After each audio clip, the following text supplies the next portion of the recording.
It has often been said that the worst of times bring out the best in people. And today we're going to honor the best of the people of Paterson, who helped Paterson pull together during a water main break crisis.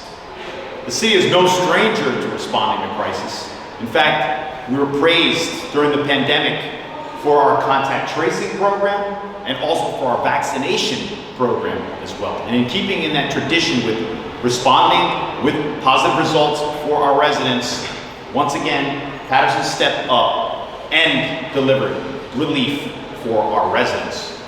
To my left is our very capable Office of Emergency Management Coordinator, Troy Ayers. Earlier this summer, Troy approached me during a graduation ceremony at Hitchliff Stadium and said, we have to cancel graduation. He made the right call, and I'm glad that he approached me about moving in that direction so to keep everyone else out of harm's way. And during this water main crisis, again, he demonstrated remarkable leadership, quickly mobilized to make sure that we could distribute water and reach out to critical stakeholders to make sure that we would ease any burden on any of our residents. So I think it is appropriate for us to publicly praise our OEM coordinator, Troy Ayers, for, once again, like I stated before, his exemplary leadership. Thank you.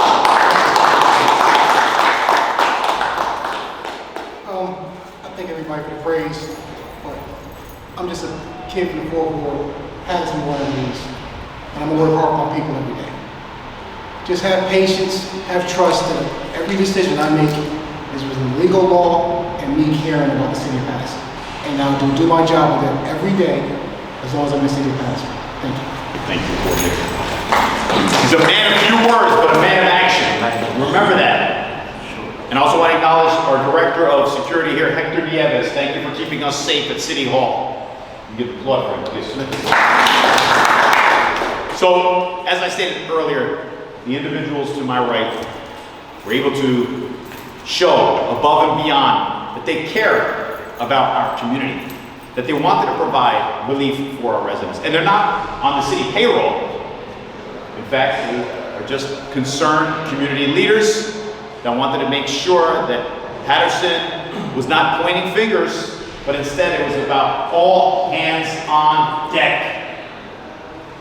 So first, I'd like to acknowledge the efforts of a gentleman who was able to help us with the comfort station and secure portable toilets, and that is Mr. Jason Peters. Jason, come on.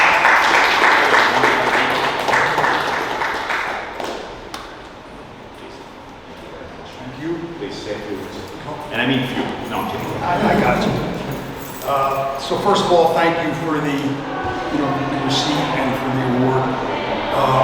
At Paul Davis Restoration, which is the company that we work for, we believe in giving back to the communities that help us stay in business and help us thrive. When we got the call that Paterson was in need, we came in full force. We delivered the water, we delivered showers, we delivered portable bathrooms because that's what the city needed. We were impressed not only by the mayor's actions and by the community leaders' actions, but by the attitudes of Paterson's residents as well. We've experienced nothing but gratefulness and pure happiness that we were able to come up and help out the residents. We were glad to do so, and rest assured, if the time comes where Paterson needs our help, we'll be first in line. Thank you. Thank you.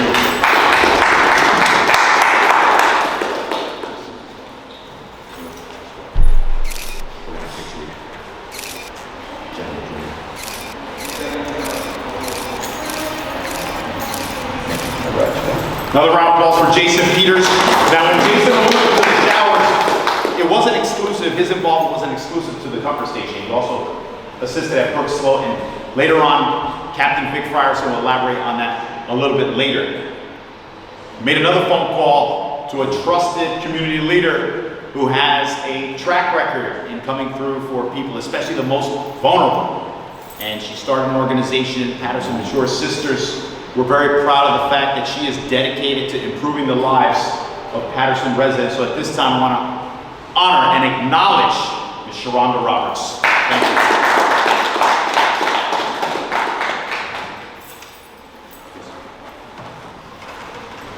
Thank you.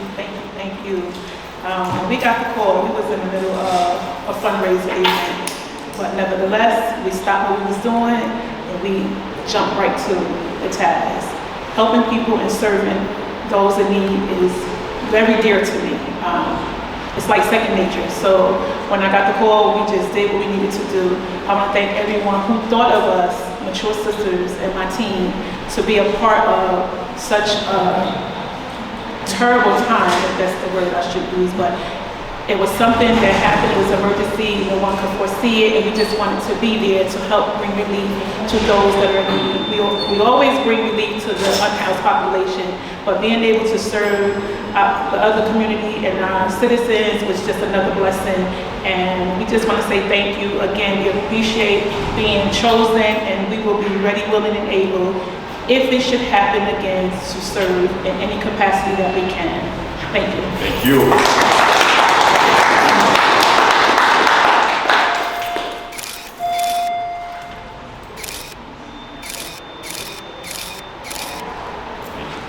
Another round of applause for Sharonda Roberts. So I guess the expression is the apple doesn't fall too far from the tree. And this is a family affair as far as caring for the community and coming through for the community. So at this time, I acknowledge Sharonda's son, who also was instrumental with providing relief to our residents, Mr. Richard Clarke.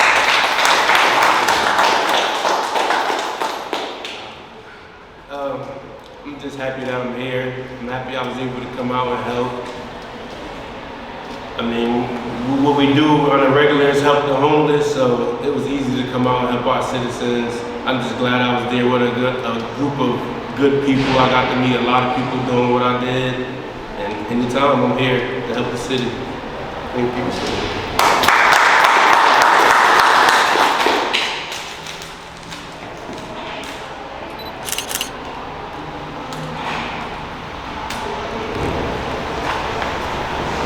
So during this trying time, hundreds of people came to our comfort station just to take a shower, because unfortunately that was not possible given the current situation in some of the homes on the north side, Hillcrest, and parts of the 3rd and 4th wards.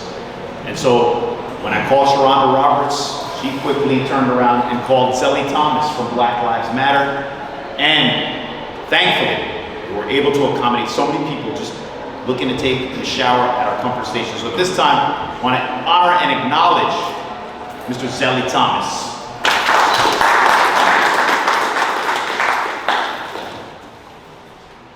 Thank you, everyone. My name is Zellie Thomas from Black Lives Matter Paterson. I want to thank the Mayor Administration, State Valley Water Commission, and Councilwoman Ruby Cotton. And also like to thank my team, my Black Lives Matter Paterson team. Without them, this couldn't be possible.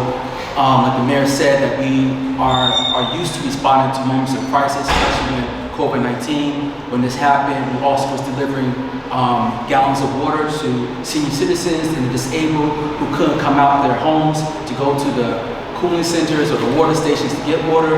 And we also had the mobile shower unit to be able to provide relief for so many community members who needed a fresh shower after so many days gone without it. So we're just happy to be able to be here to provide for our community. It's something that we pride ourselves in, to be collaborating with other organizations in the community, because community is a verb, and we want to build a strong community here in Paterson. Thank you.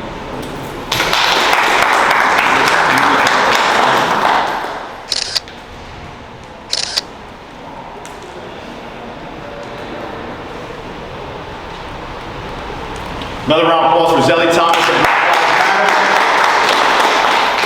I like that. Community is a verb. Yes. Mayoring is a verb too. That's how I use it. So I can relate to that statement.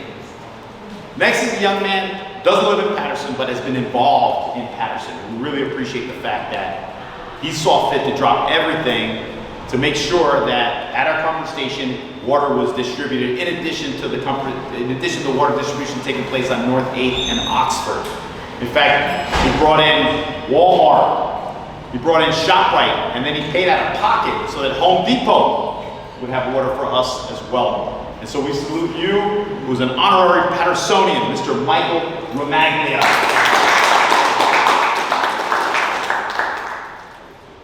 Thank you, Mayor. So I humbly stand here today with the thoughts of we were asked to provide and help the residents of Paterson, North Haledon, Prospect Park, and Haledon. And we took that challenge on. And we took it on with a team. It just wasn't myself. I was able to quarterback it through to where our volunteers were reaching out to the likes of ShopRite and Walmart came through with 6 or 7 tractor trailer loads. We did approximately 15,000 gallons of water, which was remarkable because we felt the need. On day one, it started with a U-Haul truck and 4 friends and one pallet of water, and that led to 15,000 gallons of water. As everyone mentioned, this team was there with me. They were carrying water. We were providing to seniors. We were distributing water across the city by any means necessary, and we would do it again. And I can stand on that. And I'm glad that I met everyone on this journey, and I appreciate it. And Mayor, I'm here if you ever need me again. Thank you. Thank you, Mike.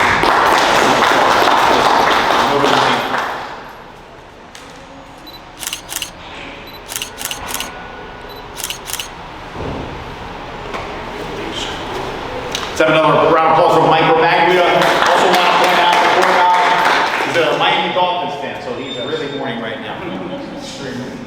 Sorry about that. Before we acknowledge and honor our last hero here, I want to thank the fire department. I want to thank the police department. I want to thank the public works department because they did come together in this crisis to provide relief for our residents. And speaking of the fire department, this gentleman had a distinguished career in our fire department. In fact, he rose to the rank of captain. I was ready to promote him to battalion chief. But he really actually didn't retire, he repurposed.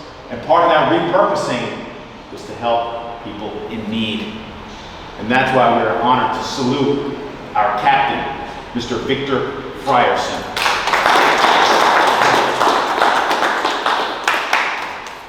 Take a look at him, he's too young to retire, right? And he retired like 5 years ago. 6.5. 6.5, who's counting? Who's counting? I'll be brief. Working with the city government, under the mayor's leadership, it shows that, private sector and city government can work together for the purpose of benefiting the masses. If you think about 170,000 plus people living in 8.8 square miles without any water in the middle of the summer, in the middle of the heat wave, a task that monumental takes more than just city government. So after working with them for the duration, this distinguished group of individuals to my right, along with the city government, we feel like, anything can hit this city, and city government and the private sector can band together and accomplish anything. We could go on for days, but I'll just keep it brief. We really work together with government and private sector to do whatever we can. The incident just kept evolving. It kept evolving, and as it evolved, we sourced more volunteers, more from the private sector to fulfill all the residents' needs. So I just want to thank the city for this time. Thank you, Captain.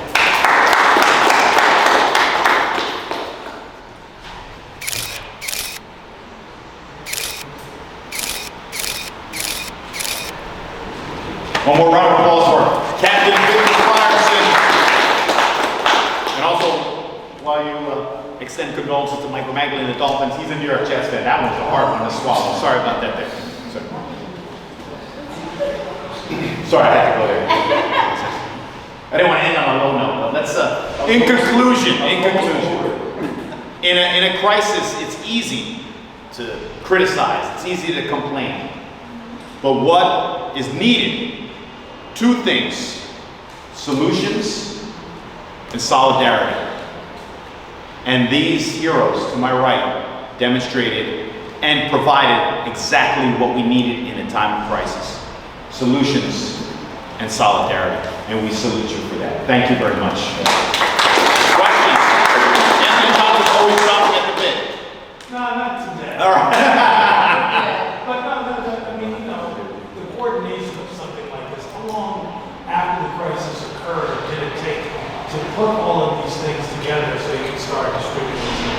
To be completely candid, we did reach out, and I'm not throwing anybody on the bus, we did reach out to the state to see if there were portable toilets or if there were shower units. But the answer was always here, locally. So we didn't have to look to or go any further than reaching out to Sharonda, who reached out to Zellie, or reaching out to Captain Frierson or Mike Ramaglia. The answers were always here. So I feel like going forward, in the event that there's another crisis, we have a semblance of a model of how to respond if necessary.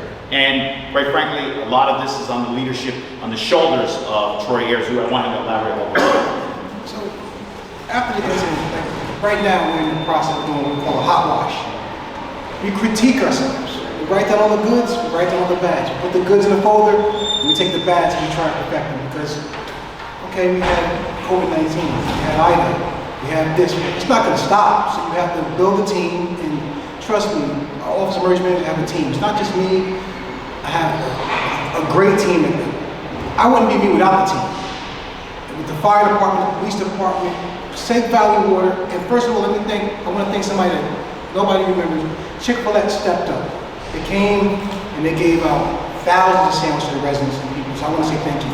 But we hot wash and we work on it, and we critique ourselves, and we just deal as it comes. But we do plan for things in a medium capacity, and we just expand. We have partners in the State County OEM, the State County Sheriff Department, State OEM, and we just, it's called a hot wash. You go like and critique yourself, and some days you're the plug, some days you're the windshield. That was good. Anyone, Christine? No? Michael, do you want to say? I just, yes, I may. So I think. And you're a windshield, right? Okay. So as a non-government entity, I think our success was evolving every day. And I can speak for all of us that we kind of had our game plan, but the game plan, we had to call an audible on certain days. If we were running out of water, if not. And I think together, as our group at JFK, we just kind of compiled our notes together at the end of the day, what the next day was going to look like, how we're going to reach out to folks via social media and things like that. So we didn't have such a great plan as the coordinator here did. We did not. We were learning on the fly because we had to adapt to what the situation was that day. So. All in all, not bad for a Dolphins fan. They should have done that more yesterday. Gentlemen, Jim? Yes, be prepared for sideline interviews. Thank you very much for joining us.